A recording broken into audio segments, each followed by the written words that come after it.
I'm ready for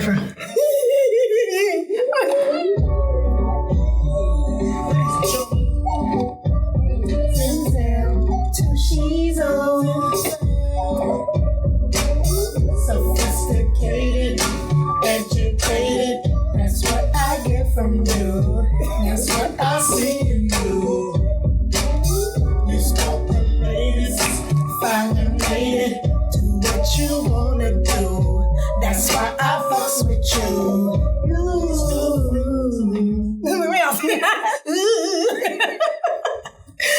Hello, you guys. I'm Ameerah, and today we are on the Ameerah Explains It All podcast. So today we have my co-host, Kameelah. What do you like to go by these days? Kameelah, to my friends. Mia Inspires Fitness. But to everyone else is Mia Inspires Fitness. So what's up, everybody? Yes, and today, before we start, we just want to give you guys a little, let's tell you about what this show's about. This is actually our first episode. I'm a little nervous, but I'm excited to give this information to you because I feel like on my other platforms, Snapchat, Instagram, Facebook, I feel like podcasts and YouTube, that's probably where you could be your most authentic, self. It's just no holds bar, and that's kind of like what I'm going to give you today. But this show overall is talking about health and wellness, and not in a boring aspect too, just the mindset of people. Of course, we're going to be talking about some current events and different things that are going on in the world right now, and so on and so forth. But those of you guys that know me know that I'm a fitness influencer, health literacy coach, all that jazz. So let's get into it. I want to ask you a question, Miss Mia. All right, let's get it. I want to know, how did you get started on your health journey, and why is it important to you? And then I'll tell you, how I started on mine and why it's important to me. Okay, so I used to always call myself, petite, thick, and I just loved that I was small figure woman and that I could eat whatever I wanted. But the older I got, I realized that I was skinny fat. And what that means is that my outside frame is small, but my insides were like a bigger woman, meaning that I ate terrible, and I was, and from that, I was, my body was breaking down, and I didn't know why. I had no idea why, and I was not health conscious at all. So, I was getting kidney stones 2 to 3 times a month. How were you when you first got your first kidney stone? I was about 18.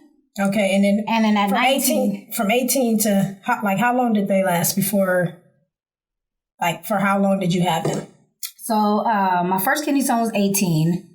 And I ended up having surgery on my large intestines because I was having blood clots. So I'm thinking the doctor knows what he's talking about. Let me have the surgery, go back to normal. And it was a very terrible surgery. And I went back to normal, normally eating what the hell I wanted to eat. Don't forget the IBS. You had kidney stones. I had kidney stones and IBS, and that's what... Which a lot of people suffer from. Right, a lot of people suffer from. And like I said, the doctor never informed me that health is wealth and everything is related to food. So I kept living my regular life, and I just thought that this was something that's going to be a part of me. And up until I got about 26 years old is when I became health conscious, because I was at work, and I just felt a tightness in my chest. And I told them I had to go downstairs to get some water, and I fell out in a cold shake, throwing up, shivering. They had to call the ambulance, and I was in the hospital for a week.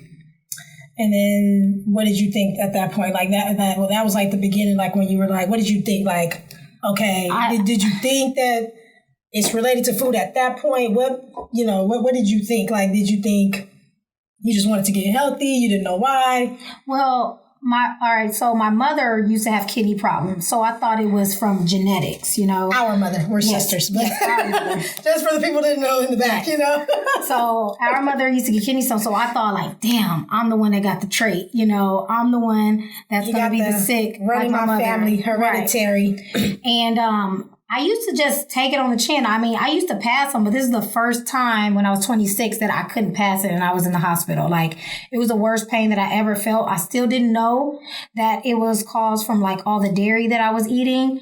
Because I mean, when I say extra sour cream, extra cheese, extra butter, that was me like all day, every day. And that's the gallons of milk. I used to drink milk out of the carton. Like, I used to love milk. I was like, just stop drinking milk. Milk is life. Like, what are you talking about? And that's where my sister stepped in, you know.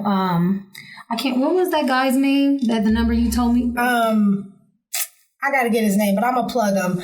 But and at that point, I told her about this guy on Facebook who actually, he was kind of, I wouldn't say specialized in kidney stones, but he had some like, I was already following different health channels and stuff like that. His name is, what is his name? Brother Halim. That's his name. Yep. Halim on Facebook. Shout out to Brother Halim. But yeah, I used to follow all these different health conscious type of things or whatever. And he used to always talk about Black women and kidney stones a lot. So I just thought I'd refer him to my sister, you know, when I seen her going through these problems. And so hooked her up with Halim, and I was like, you know, your beginner. Yeah, that was my beginner stage where beginner treatment of he sent her a wellness package. Yeah, holistic package. And at that point, I was like, I will try anything. You could tell me to do a damn sacrifice on something, and because the pain, I need a bird. Right. Stick a stake through a bird heart. Kill a vampire in the daylight. Okay, I'll do that. Because the pain was just so terrible. It's just like, I would do anything. I would change. I knew I had to change my lifestyle. I didn't know it was still related to food, but I soon found out after that. I started talking to herbalists and specialists that, you know, told me that, you know, asked me what my diet was and start asking me about the things, you know, that I'm putting in my body. And I didn't know how that related to anything. And the more they told me to look it up myself. And that's all they had to say to me, you know, and I just cut it off. And it's been 6 years, going on 6 years that I haven't been sick, flu, symptoms, nothing. I had kidney stones, nothing. I'm healthy. I'm super healthy. So, and that's the whole crazy part about this, or whatever. Like, people think that just because we eat healthier now, because I don't consider myself, I know I'm healthy compared to 95% of the world's population, right? But I still don't think like, you know, I'm just beyond, I'm still not where I want to be in my health journey or whatever. Right. You guys are tuning into the Ameerah Explains It All podcast, just letting you guys know or whatever. We just giving y'all a little taste. We're going to drop that soon. You know, I'm on my live right now. So, but no, people think that like, people be like, oh my God, Ameerah, how could you like let go of cheese? Like, don't you know, like motherfuckers grew up on that big ass government cheese. Like, cheese is life. Right. Like, milk was life. Anything in a box, Ritz crackers, Oreo cookies, Chips Ahoy, all that shit, ice cream was life or whatever. They think that like we never went through those same struggles. But is it worth it? Is it worth your life? It's not worth your life. It's definitely not worth it. Especially with so many people out here going through these issues. It's kind of crazy to me how they do not do the correlation between, you know, what they put in their bodies, you know, which, you know, results into their health or whatever. So, so how I got started was, how I ended up getting started on my health journey was, I think I started many years ago. I started at like 20 years old. First thing I got rid of was freaking drinking soda all the time. And I had little methods and stuff like that. But the reason what sparked me was, we grew up with a very sick parent. You know, my mom had cancer when I was like in 6th grade, and then she had a long line of health problems for the next 20 years after that. So, you know, the doctor never said it was anything. Like, I'm just, you know, I'm looking at my mom's habits.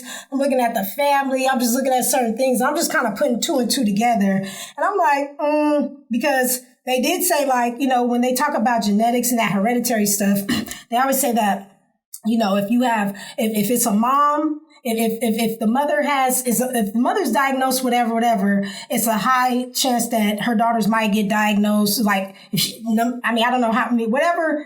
If she has 5 daughters, 4 daughters, 1 daughter, it's likely that, her daughter's going to end up with whatever health issue that she had. And same thing with fathers. Like my friend, he's starting to watch his health now because his father died of prostate cancer or whatever.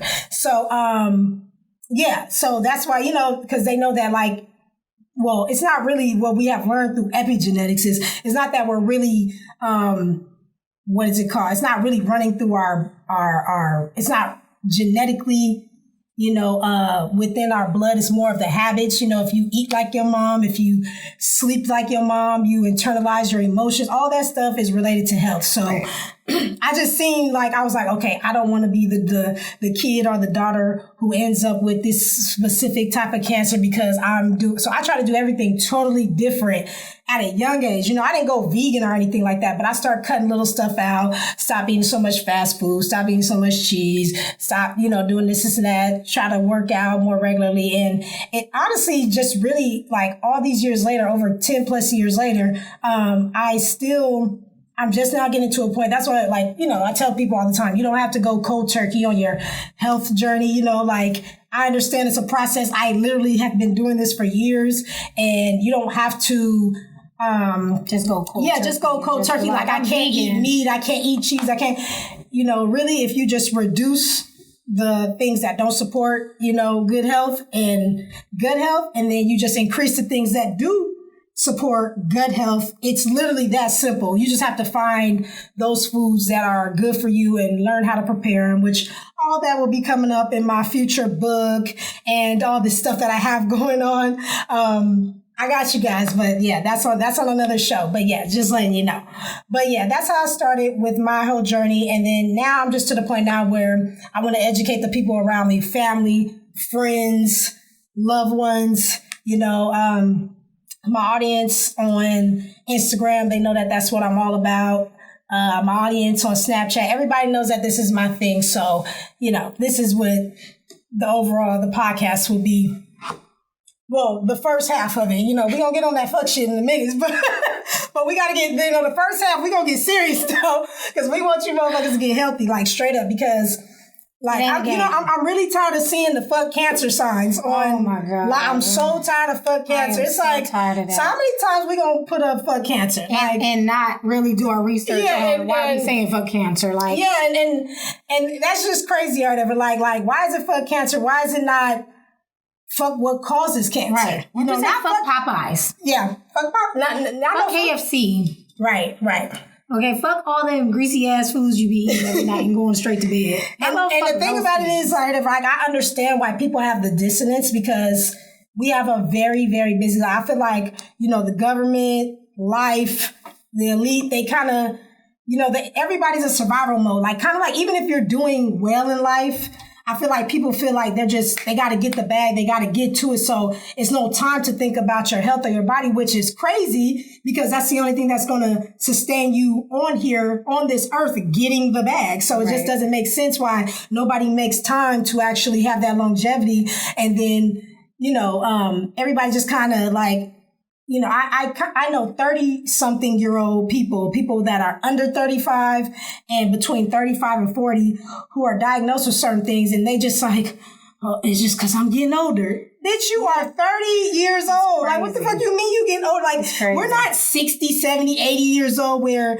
shit, like, I understand. Even if it makes sense back in the day when they, worked in the coal mines. And they were, you worked at Food for Less, or you worked in the damn call center talking about, I'm just getting old. Like, I don't understand that. They're like, we're so young. I just told my sister, like, I'm not considering myself old. I gotta be like 70 before I say, like, before those words come out of my mouth, before I utter those words. I'm getting old. I have to be literally like 70 years old. So yeah. So that's the beginning spiel of it. But yeah, I mean, that's what I was gonna say. We have a caller actually coming in or whatever. We have a massage therapist from LA, business owner, I Massage LA. His hashtag is We Choose Wellness. and we're going to see if he is ready right now. He just got a couple things to say to y'all. Let's see. Let's see where it go. Jaleel speaking. Hello, Jaleel. Don't be trying to act all professional. This is a ghetto podcast. I'm just This is a ghetto podcast. I'm just playing. It ain't that ghetto, but I'm just saying, like, introduce yourself to the audience. Okay.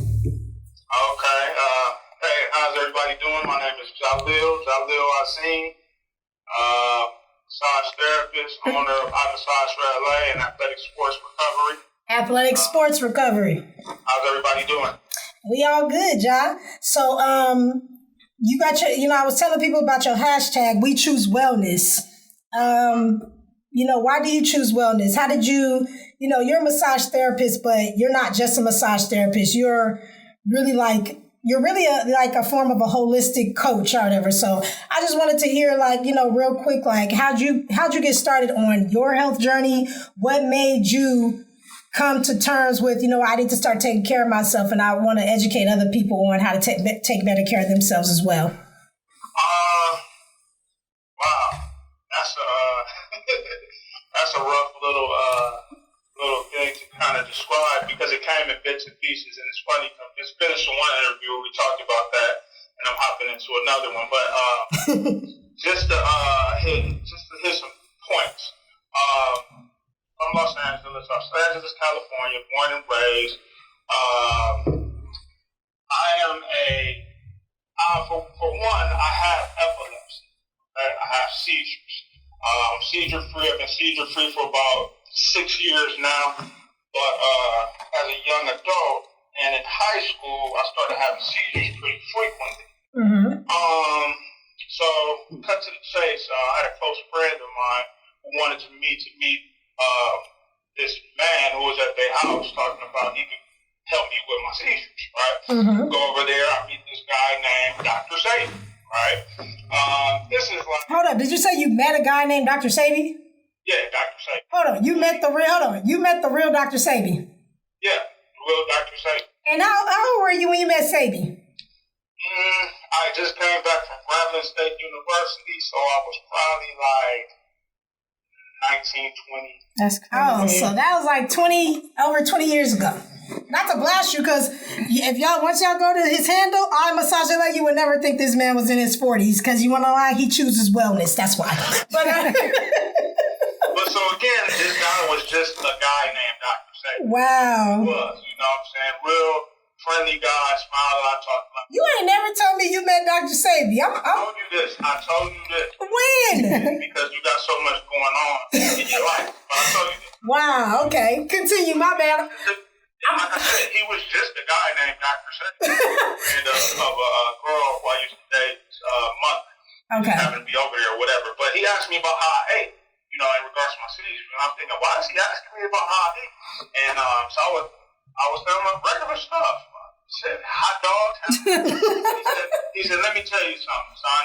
Come off the meat and you'll stop having seizures. And I was like, come again, huh? He said, come off the meat and you'll stop having seizures. I said, come off the meat. I said, what meat got to do with it? And he started breaking down about mucus and foods and all this kind of stuff, and how mucus contributes to every disease, right? So I was like, wow. So at 1920, I really wasn't ready for this, but it stuck in the back of my head the whole time. He planted a seed. He definitely planted a seed early in the game. Then I started hearing about him some years after that on the radio, whatever. Okay, so we fast forward some years down the line, maybe 10 years or so.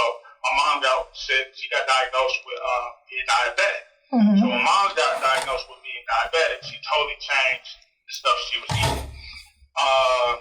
So when mom's changed the stuff she's eating, when you not living at home and you fall through over mom's house, you think you're going in the fridge about to get something good. You know what I'm saying? Leftover gumbo, some of that mac and cheese. It wasn't none of that over there. I'm getting nuts and grains and salads. So when you're around certain people who are doing certain things, you kind of adapt to that. So I started adapting to that. Let me try that. Let me see how that tastes. She's telling me, hey, I'm cooking this. It's a healthy dish. It has this in it. I want you to try it. I want you to taste it. hey, I'm over here making a kombucha. What is a kombucha? You know what I'm saying? Other stuff. Like before they was even selling it in the bottles. Like, wow. That's crazy. Kombucha at the house, you know. Hey, I'm doing Mom's had the kombucha in the 90s. Wow. Mom had that. Mom had the kombucha fermenting on the back porch. That's what Mom. Wow. Okay. So that kind of opened me up to being open and just try different things. And then, just all throughout my life, I had a lot of different people around me. I had an uncle who was Rasta. He was a strict vegetarian. So when I went over there, he could smell if there's any meat, so you couldn't bring meat. So I just had a bunch of people around me who pushed a lot of different things, and I just was open to try those things. And then I got into massage therapy. 6 years ago, I started my business, Massage for Life, and began really working on the body, working on people and talking to people about their diets also as I work on them, just trying to get a feel for where people are at. And just a lot of people who I see who are just real cognizant about what they put in their body, what they eat, and that type of thing. They, have a lot less stuff going on, and you just get to see that over the years. So that's kind of how I got into some wellness-based stuff right about there. Why do you think that no matter what people see, because, you have made a comment to me, and I know everybody has their own journey. It takes time for people to get, for it to register and lock in. You know what I'm saying? I remember you had left a message on my thing. You were like, man, it's so crazy how you saying that you're like leaving meat alone when you told me like just like some years ago, you were like, you had suggested that to me, and I was just like, so I don't know if I would say, was I against it or was I? I think you were against it. You were against it, but you gave me every reason why it was impossible. Why it's all right for it to still do. This person lived 90 years old. I eat pork chop. Well, not pork chop. I was gonna say, don't put no pork chop jacket on me, John. Right, because that smut on your name. Assalamu alaikum, no oink for me. I'm just playing. I'm just playing. Now go ahead. Yeah, so you weren't like totally against it, but it was kind of like when you're talking to somebody about something, they're giving you all the opposite. Right. Which is kind of being the devil's advocate in a sense, Yeah, but I think that people make changes when they're ready. Mm-hmm. Like I'm not like I was just telling the person I was interviewing with around this way. She asked me, was I a vegan? I said, I'm not a vegan. I'll eat meat, but I don't have to eat meat with every meal. Right. And like in 7 days, I might eat meat maybe twice, maybe 3 times, and it all depends. And if I eat, I'm not going to eat any pork. I don't mess with no pork. If I do eat beef, it's going to be a great cut. Root Chris, shout out to Root Chris. He's like, I'm going to spend some money on my beef if I get some beef, okay? So when y'all in these black steakhouses, please put them out there so I can come visit. But it's going to be a good cut. And it's not your everyday go-to, right? Nah, not at all. I don't need to have meat on every plate.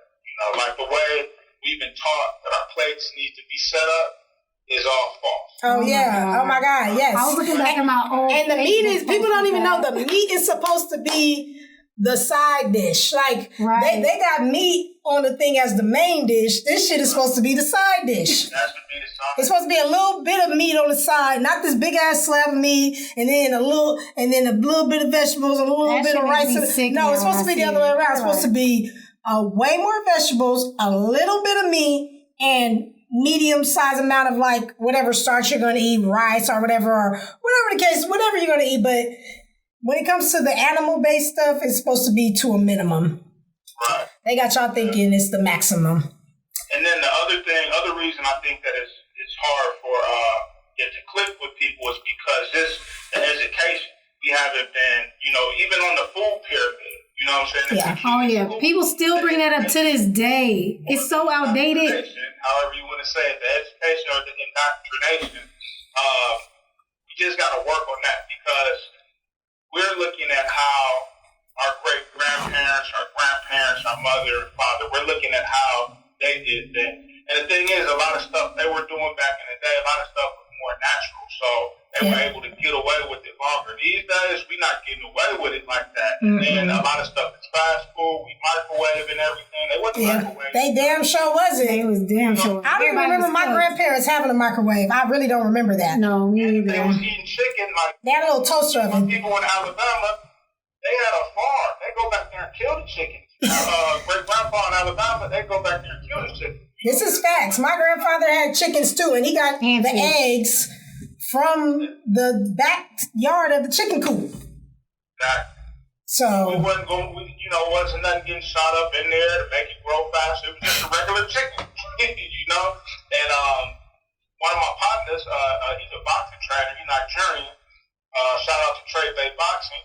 Congratulations on his marriage also. He was just in Nigeria. I was taking his Nigerian post now. They was over there, and they was about to eat. They killed the chicken. They did the whole thing. The whole ritual. They did the whole ritual for the little wedding ceremony. So a lot of times it's about where you're at also. It's hard to go like fully alkaline out here because the way everything is. But in some places you can go with that. It's just regular to go outside and kill it. So you're going to kill that chicken. You want to eat it.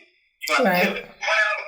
Right. And I don't even think it's like, because I like to tell people you don't have to even go super extreme with the 100% alkaline diet because our grandparents did not have an alkaline diet. But you want to stay away from the process. I don't think people know what process is. Process means like anything that's in the aisles, all that stuff that come in a box, all that stuff that come in a bag. You need to be eating way more plants. And when I say plants, I mean fruits and vegetables, grains, nuts, anything that grows from, the ground, anything that you could pick off a tree, anything you could pick off a root, anything you could pick off and people, I don't think that they have a wide variety of how much food is out there. They just used to chicken, beef, pork, some eggs, some bread, and maybe some lettuce and tomatoes about as fresh as it's gonna get. I had a friend one time I went grocery shopping with him and he was talking about he wanted to make a salad. And he busts out with a damn head of iceberg. And I'm not clowning. This is a regular thing. I understand why he thought that, but I had to just educate him that doesn't have nutritional value. Like just because something is grown and then people think, it's not confusing. You just got to be willing to learn about it. I understand. You have to want to learn about it and you got to be willing to learn about it. But I understand. I wasn't clowning because I was once at that point too. I thought that's all I grew up on. Right. They ain't never had romaine until they turned 27. Okay. I didn't even know it existed. I was like, what's romaine? She's like, what's kale? The fuck is arugula? I remember when I first had something like kale. What is this? I said exactly what I said. This is white people shit. Right. That's the most nigga shit we can say. It's the healthy shit is for white folks. This shit that's gonna kill you is for us. Let's stop that right now, black folks. Okay, let's stop it. It's definitely about being open. You gotta be open. You gotta be willing to try new things. I think that's the only thing that saved me, John. That's the only thing that saved me. As you get older, your body changes. So you may be able to get away with it now, but that window will get smaller and smaller. Yes. For our grandparents, they were a lot older and they was getting sicker. So for our ages, it's gonna be. And that's what I don't understand, John. I don't know of people dying of cancer in their 40s and stuff. People dying of cancer in their 30s. And having heart attacks. Hold on, and that's what I don't understand, John. They keep saying, but my grandparents ate that. But your grandparents didn't die. If they did die of cancer, they died of cancer in their 80s or their fucking 90s. Right. Y'all don't realize that these motherfuckers is having heart attacks in their 20s and 30s. That's not an alarm to you. That's like how everybody going crazy over the coronavirus right now, right? Which is ridiculous. Y'all not going crazy over how much Popeyes is killing. And it ain't just Popeyes. It's okay. Let me just say this, fast food. The reason why fast food is so dangerous is because they put way more salt, fat, and sugar in the food than you would use at your home. Right. You would never use nowhere near the amount of salt, sugar or oil that they put in the food. So that's what makes it so dead. Like they're using literally like 10 times more. And that's why, you know, we love fast food because it tastes so good because it's so salty, it's so sugary, it's so good. But anywho, Ja, thank you for coming today. I mean, you know, we're going to have you in person soon. But yeah, can you put out your plug or whatever so that people can follow you on Instagram or wherever they need to follow you at? Okay, for sure. Instagram is the best place to reach me at if you're trying to book a massage session, deep tissue, Swedish, firm stretch. I do cupping also. You can reach me on iMassage, the number 4LA, and that's on Instagram, that's on Twitter, that's on Facebook. I'm on all platforms. You can hit me up directly there, and I'll hit you back within the next 24 hours. Also, fellas, and ladies too, if you're heavily into sports, training, athletics, my other business is Athletic Sports Recovery, and you can hit me up on that Instagram at Athletic Sports Recovery, or on the email, or on the website, athleticsportsrecovery.com, okay, or imassageforla.com. And if you mention that you got the information and this plug shout out from Ameerah Explains, I'm gonna go ahead. I'm gonna take $20 off your session. Hey, if you anywhere between the Vegas and California, Los Angeles area, y'all know that ain't nothing but a hop, skip, and a jump away. And you contact my boy, and he, you know, you tell him, hey, I heard you on Ameerah Explains It All. He gonna give you $20 off. So he's super official. I had a really bad back injury and sciatica issue.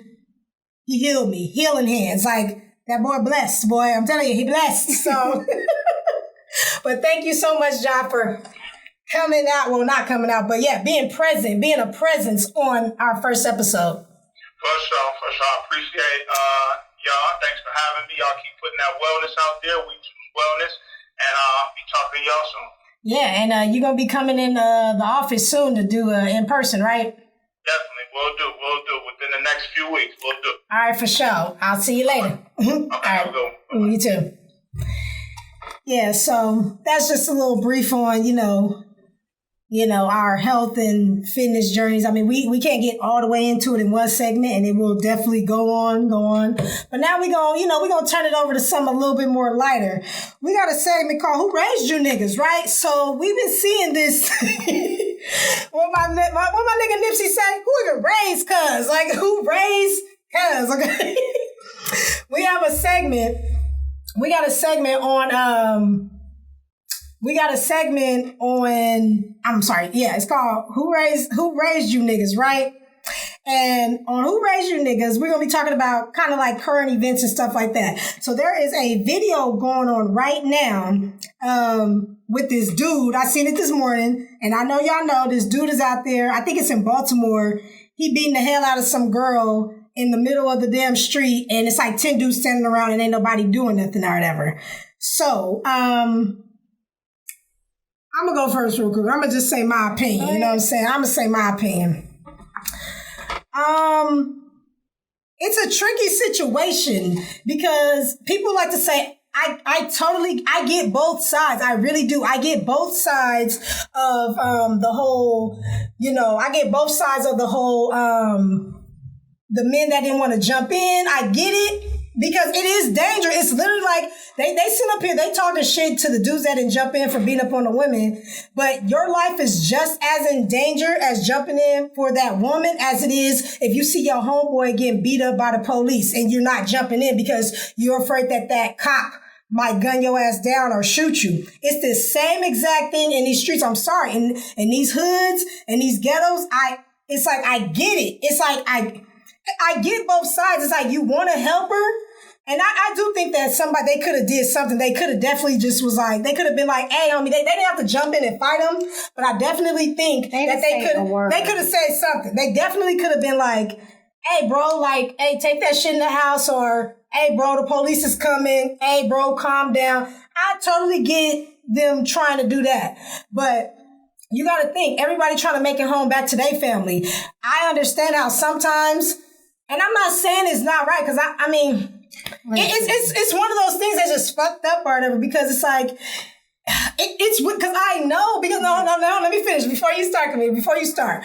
I know because this happened to me with my ex or whatever. One day I was talking to him on the phone and, you know, he wasn't paying attention. And I'm like, hey, what's going on? He was like, man, I want to say something to this dude. He's like, you know, putting his hands on this girl in front of me. As a woman, I said, don't get in that shit. And now a lot of people might disagree with me, because the first thing I thought is that dude could turn around, pull a strap on you, and you end up dying. Or you might pull a strap on him and kill him, and you end up going to jail over a female that was just going to be with him the next day from getting beat up or whatever. I'm not saying it's okay for women to get beat up, whether they accept it or not. But it's kind of like, you know, when you have family members, right? Because I've been through this before, having family members in domestic violence situations, and then all the family members go over there, beat the dude up, and then once they beat the dude up, she back with him the next day. Or even situations where, you know, shit, my homeboy, he talk about, he don't see situations where a dude don't jump in and try to help a female and they both start whooping it up too. I've seen that before too. You seen that before? I've seen that before. So that's all I'm saying out there. It's one of those tricky situations. Like, I'm not going to call all the dudes around bitches, because I don't know how rough and fucked up that neighborhood is. I don't know what the fuck. That might be Billy Ray from up the street, kill a motherfucker anytime I see you. And they're like, stay away from Ray Ray. Unless you're going to kill Ray Ray, don't go up to Ray Ray, because that nigga trigger happy. So I totally get why. Go ahead. I feel like if you have the nerve to stand around and watch a woman, this is not like two dudes fighting, whatever. This is a man slugging and kicking her down the street for 30 minutes. How do you know the neighborhood didn't know them? And they always do that. She always go back to him. I don't know. But what I do know is that you're just as bad for standing there. If everybody just walked off and said, that ain't none of my business, and kept it pushing, cool. Because you're really minding your business. But the fact that you're standing there videotaping, that's true. It's now your business. And I do think that they could at least yelled and said something. Like, hey bro, stop. The police is coming. Like, say something. But I feel like his back was turned. He didn't have on anything that looked, I'm not saying he couldn't have a knife on him, but the way he looked like he didn't have anything. What if that was trigger happy Ray Ray? Listen. I feel like even if it was trigger happy Ray Ray, his back was turned. I feel like if 5 of those 5 men that ran over and just grabbed him, he wasn't paying attention because he was dragging her ass down the street. This is facts. I feel like they could have came up with a plan and just grabbed him. You ain't even got to beat him up. Grab him so she can run away and be like, bro, calm down. Like, talk some sense into him. Yeah. You can even talk life into him. I agree. You ain't got to beat him up. Like, bro, don't do that as a female. Like, if it's going to be that bad, then just leave her alone. Right. You know, calm him down. So at least she can get away. But the fact that you recorded it. And it was like 10 people standing right there. On Instagram, it got to the news and the reporter said, well, what'd you do? Oh, I didn't do nothing. I was just recording. That ain't all he said. He said, my neighborhood is fucked up and I don't get it. He said, I see shit like this every day.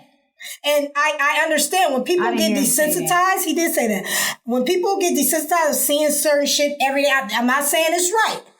But what I'm saying is if you see people every day since you was a kid, literally since you was a kid, you've been seeing these dudes drag these females down the street, beat them up, do whatever, say whatever, and then they with them the next day. They still with them or whatever. And it's like, oh, okay, this is what they do around here. You know what I'm saying? Like, that's all I'm saying. All I'm saying is we don't know their relationship or whatever. You know, people are always so quick to that in other situations too. Yeah. Even at I feel like there's so many people that just stand around that they could, just like that one dude that was at the train station and he was trying to stab that girl.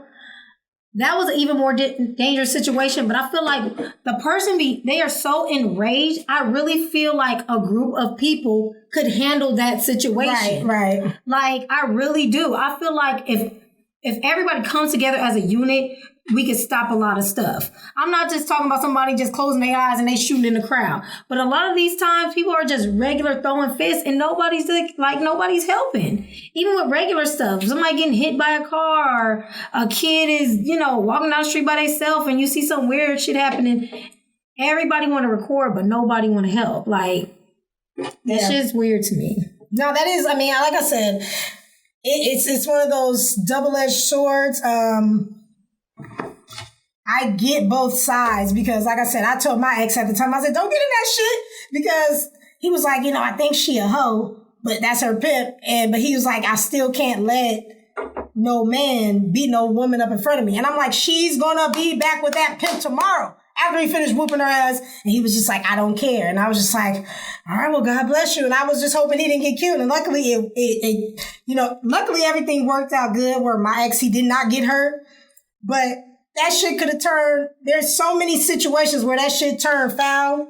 You know what I'm saying? And yeah, that shit just turned foul, and it's just bad. So we got, hold on. She said, the problem is we can't come together. They rather pull their phone out to actually take action. It's sad the world we live in.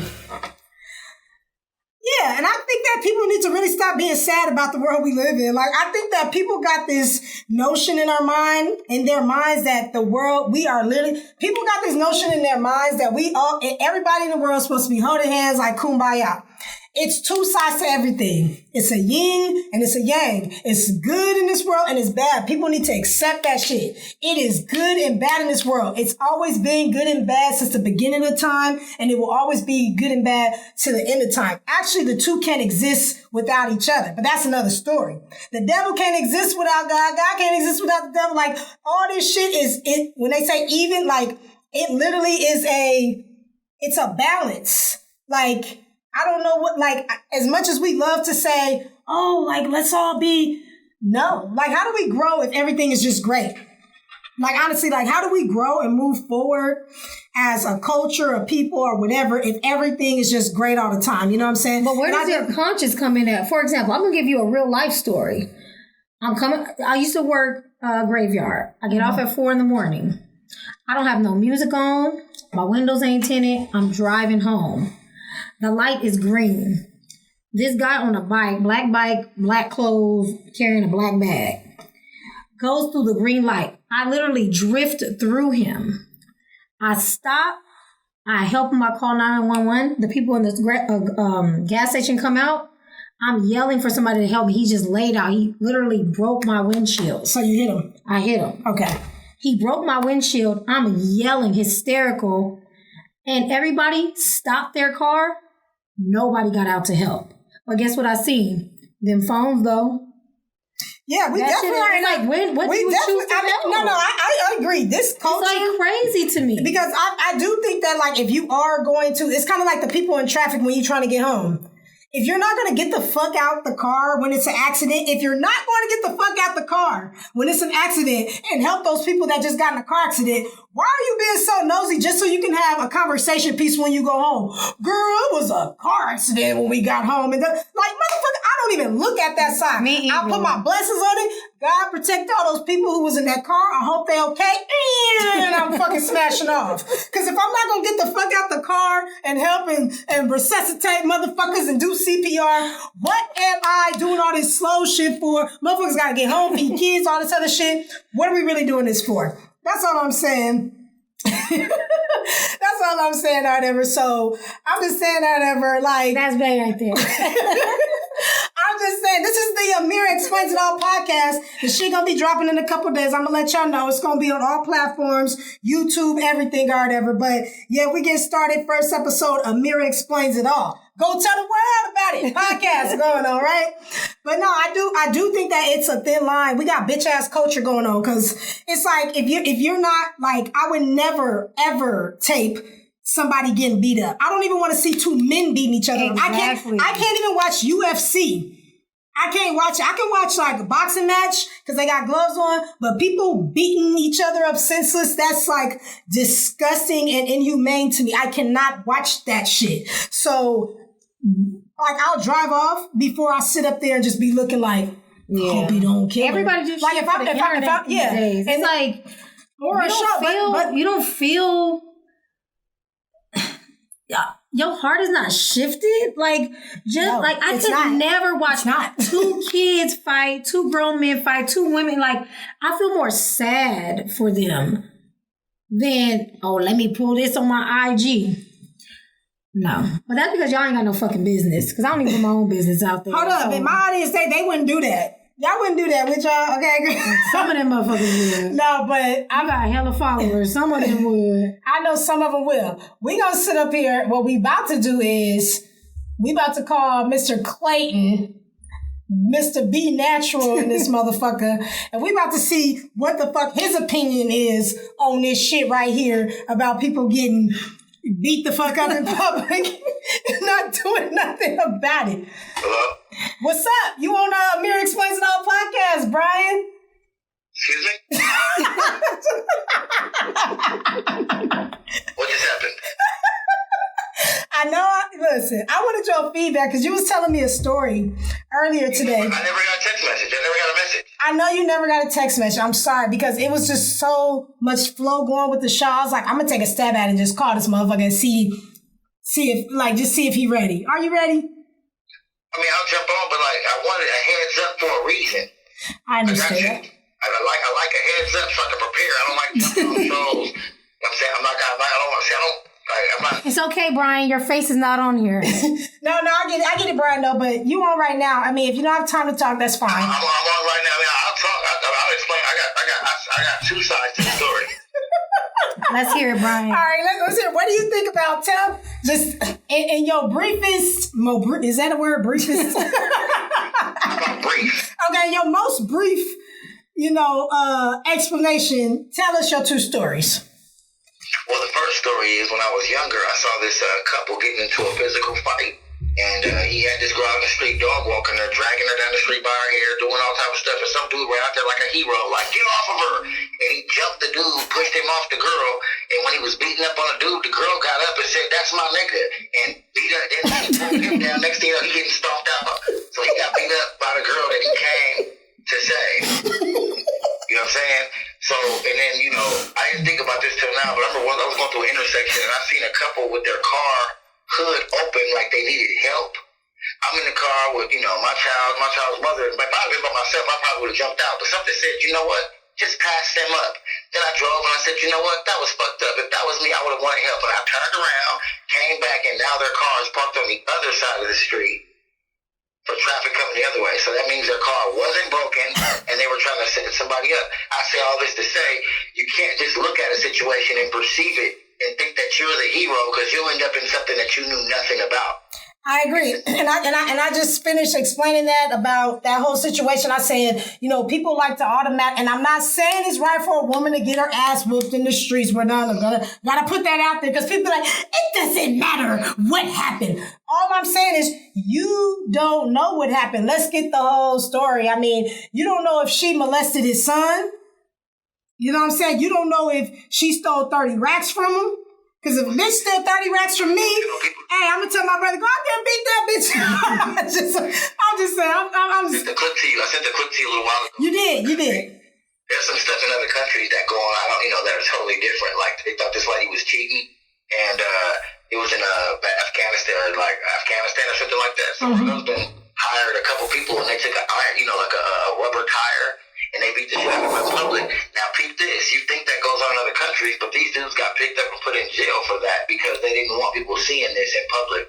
So it's like it depends on where you go and what you see and what's going on. Because when dudes get beat up by the police, I don't see women jumping in like, get off of him or putting money on, giving him. I mean, I don't think nobody jump in, no man or woman, because I was just saying that before you got online. I said, you kind of run, as a man, you're running the same risk.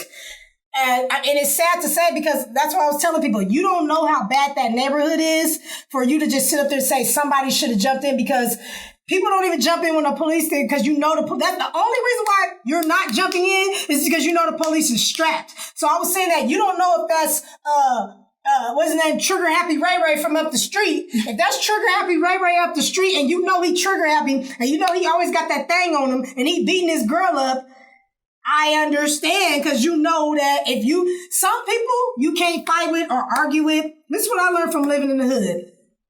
Some people you can't argue, fight with. As soon as you get into them, you better be ready to kill them. And that's just facts. Like, you know that because you know that they're going to try to kill you because of their ignorance. So you don't know if that was triggered. Take that same ass kicking and you take it to Beverly Hills and the police are going to be there so quick and everybody's going to jail. Yeah. You see what I'm saying? But in a black neighborhood, the response time is like, do you really want to take a stand for 30 minutes till the cops get there? Like a nigga might end up dead on the curb. He might not cut the corner, might not come to get your body, and it'd be all of it you trying to save somebody. So the answer to the question changes when you ask a person, where were they? Exactly. And how much of the story do you know before you talk about being a hero? And if you think you're a hero, then film yourself jumping in and just hope you don't get caught on Worldstar getting dog walked by the fucking onlookers. Yeah. Now, one thing I do agree with Kameelah, she did say, and I agree, the dudes could have been coming up close. They didn't have to jump in, but they could have just been like, hey, bro, like, calm down. The police is coming. I heard somebody just called the police. Stop. All right, like, go. Because, you know, sometimes people need to hear that type of stuff to snap, because some people black out when they beat somebody. So just say something. Sound fucked up. This is going to sound real fucked up. Can you identify with your eyeballs what type of female she was? Now, what I say by that, was she walking down the street with a briefcase and a suit? Or was she did she have some hoochie stuff on or whatever? I'm asking because, you know what I'm saying, that might let you know the type of female she was, because you don't see respectable females getting beat up down the street. You're not going to see, we don't like Oprah and we don't like Gail, but you're not going to see nobody putting hands on them. I mean, I see what you're saying, but I don't agree with, like, just because, you know, a female, there's a lot of good women who don't have the money to keep themselves up, who don't, quote unquote, look like anything to the commercial eye, but they're good ass women who might be in a bad. And I'm not, you know, I get where you're coming from. I get what you're saying. You're saying like it's no different than when a police officer, when you see a tape of a person getting beat up and you're like, dang, that's messed up. Then you find out earlier the dude was on a high speed chase and shot the police and shit. You know what I'm saying? You be like, oh, that's different. And that's why I said we just don't know the story. Like, point blank period. We don't know the story, and I do see that it is messed up, because I do feel like, even me, right? I'm a woman. I'm just talking about I would have intervened. Not intervened in a physical way, because obviously that's a man, but I would have like, hey, bro, like, I would have said something. I would have said, like, come on, dude. Like it was quiet. Like, everybody, like, first of all, literally watching a movie. Everybody was at least, like, I would say 20 to 30 feet away from him. And at least me, I would have got to be about at least five feet away from him and told him, hey, dude, the police is coming. Do that somewhere else. I'm letting you know it ain't cool. Like, I would have at least tried to say something if he was beating her up like that. Intervene unanimously. You can just sit back and just mind your damn business and be a fearful motherfucker and just call the police and be like, and identify it.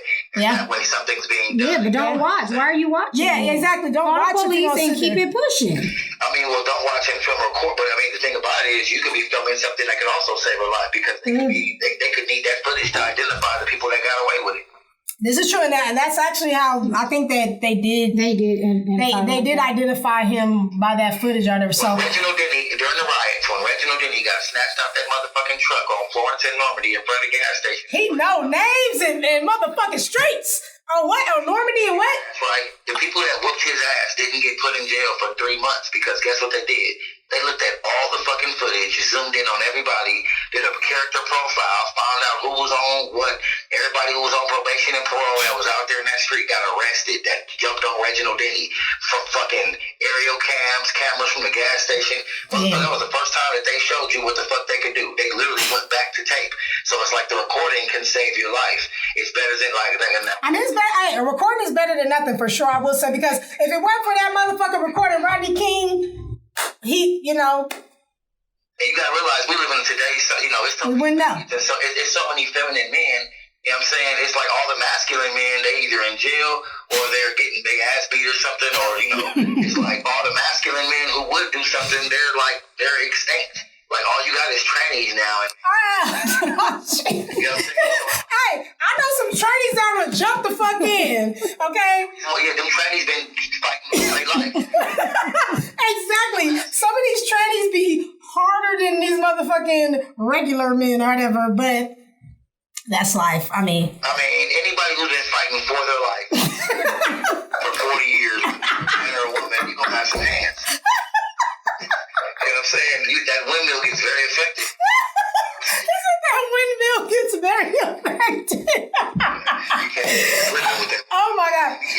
swinging like a bitch. He dropping bows on niggas. Dropping torpedoes. The thing, like I said, there's no right answer. The answer is no. You absolutely right. There's no right answer. You better know what the fuck you're getting involved in. Hey, all I feel like is, you better assess the situation the right way if you choose to jump in. That's all I'm saying. You ever heard this one? Just because the blood was on my hands doesn't mean I killed the man.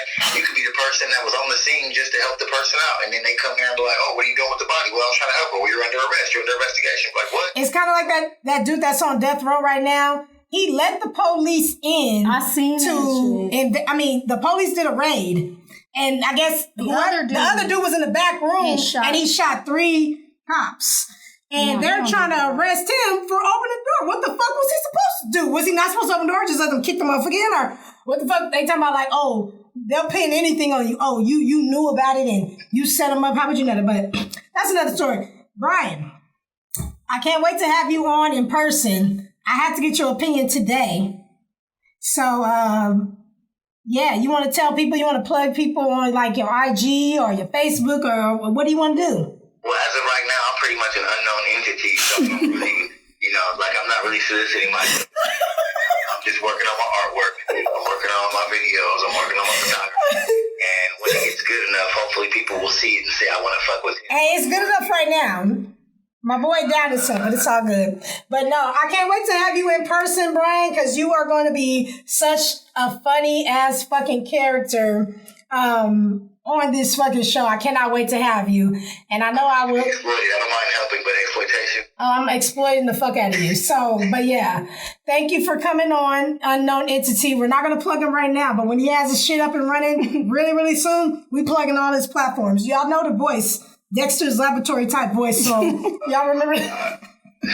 I mean, you can send them to the Art of B on Instagram. Oh, see? Okay, the Art of B. The Art of B on Instagram.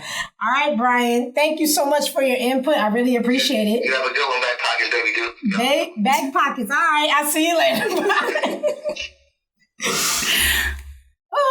Well, that was a nice segment of Who Raised You Niggas. Now, honestly, like I said, we're going to close this out, but I really don't think it's a right, or like you said, it's no right or wrong answer. People can feel how they want on both sides. There's people like, nah, fuck, I get both sides, because like I said, I was the woman who told my ex, don't get involved with that shit, because I know it could turn fucked up. And Brian just told you 2 different ways of how you should go on how you feel. If you feel like it's a dangerous situation, don't go against how you feel. I know those dudes out there that they didn't feel like it was like that was trigger happy right from up the street, and it was a dangerous situation. You're right. But I feel like it was just too many men just standing around. It definitely was too many men. It was just way too many men just standing around. Like, it was more men out there than women. Like, that was just too much. No, it definitely was too many men out there. That was just too much for me. But I'm saying, like, anytime I've ever helped a stranger, woman or man, I literally went on there we go. How it made me feel. I have given women with their children a ride. I've given people money. I've yelled out of my car like, hey, don't do that. But it all depends on how you feel. I just feel like if you do something, it's better than nothing. Something like I said, even me as a woman, if I would have seen 10 men out there, right, and nobody was doing anything, I would at least, like I said, I'm not saying I'm going to physically intervene. I'm not going to do that, because I'm only one woman. What the fuck can I really, really do with this man just dropping bows on a bitch? But I would have said, hey, homie, calm down. It's going to be all right. Police coming. I would have been yelling at him so much. Like, police, because, that's the only time niggas flee a scene is when the police come. So I would at least said that, but nobody said anything. So, I mean, hey, that's life. So, yeah, this is our first episode of Ameerah Explains It All. I think we could wrap it up about now or whatever. But yeah, next week, stay tuned for more hot topics, more opinions. My co-host, Kameelah, a.k.a. Mia. You got anything else to say? I mean, do your due diligence. That's all I'm saying. She said, do your due diligence. Like, I get it if you're in a rough neighborhood.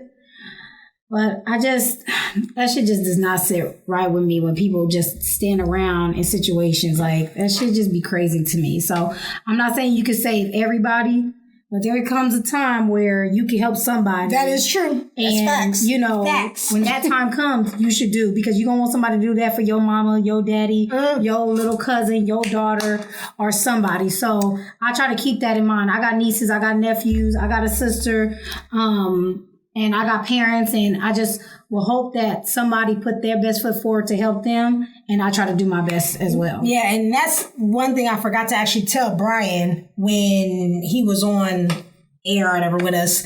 And I was going to say, you know, like, but I can't ask him that, like, I don't want to say this, but I will say it, like, it depends on how much you care about your mama and your sisters too. You know what I'm saying? Like, no disrespect, but, and I'm not saying that he doesn't, but I'm just saying some people, they will have that image of, like, let's say if they got a super crazy ass, ghetto ass, boisterous ass sister, and they actually put their sister, I actually have one. So if I see my sister out there, the type of bitch she is, I know it was for her. That's the type of motherfucker. Like, if she got dog walked, I got 5 sisters, but if she got dog walked by some dude on the street, I would know it was totally warranted for her.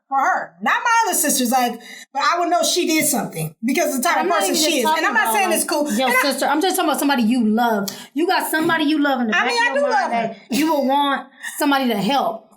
You know, right? I would want her to die, but no, I ain't even talking about her because you don't know this sister, but that motherfucker is out of pocket all the time.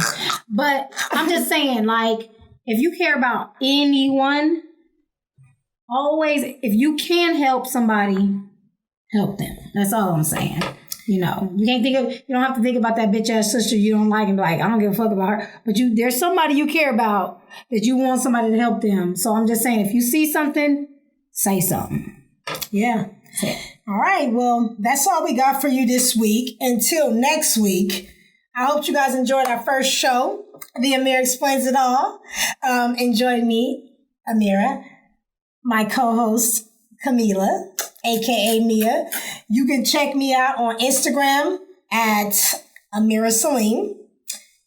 And me on Instagram as Mia, MEA_inspires fitness. That's it. All right. I guess we're out. We out this motherfucker. And thank you guys for tuning in. Good night.